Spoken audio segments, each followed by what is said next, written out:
Hello everyone, কেমন আছো তোমরা সবাই? আশা করছি তোমরা খুব ভালো আছো। আমিও খুব ভালো আছি। নতুন একটা ভিডিও নিয়ে চলে আসলাম। দেখো আকাশটা কত সুন্দর লাগছে, বেশ হাওয়াও দিচ্ছে সকাল সকাল। তো সবাইকে জানাই গুড মর্নিং।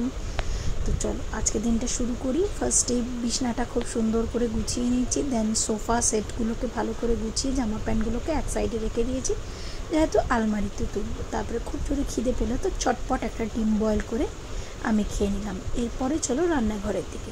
তো আজকে ভাবছিলাম আমি ইডলি বানাবো, তো ডালটা রাতেই ভিজিয়ে রেখেছিলাম।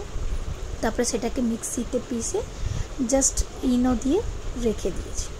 তারপরে আমি জলখাবার খেয়ে নিলাম, দই আর রুটি। তারপরে তোমাদের দাদাও খেয়ে দিয়ে অফিসের জন্য বেরিয়ে গেল। এবার আমি দুপুরে রান্না করব। আজকে করছি ঢ্যাঁড়স ভাজা, যেটা কি পেঁয়াজ আর শুকনো লঙ্কা দিয়ে করবো। পাশে আমি ডালও বসিয়ে দিয়েছি।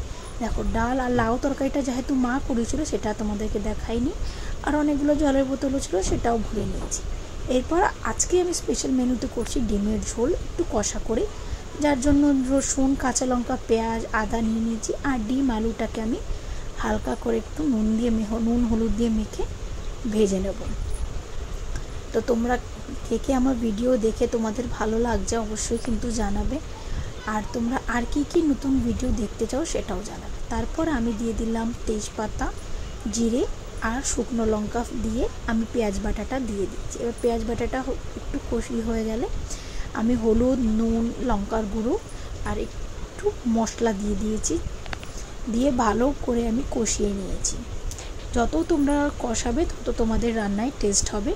কষিয়ে নেওয়ার পর আমি বাটি ধুয়ে জলটা দিয়ে দিলাম, তার মধ্যে আলু দিয়ে তারপরেও আমি বেশ কিছুক্ষণ আলু আর মশলা কষিয়ে দেন ডিমটাকে দিয়ে দিয়েছি। তোমাদের যদি ভিডিওটা ভালো লেগে থাকে অবশ্যই লাইক, শেয়ার, সাবস্ক্রাইব করতে কিন্তু একদম ভুলবে না। দেখা হচ্ছে নতুন একটা ভিডিওতে। টাটা।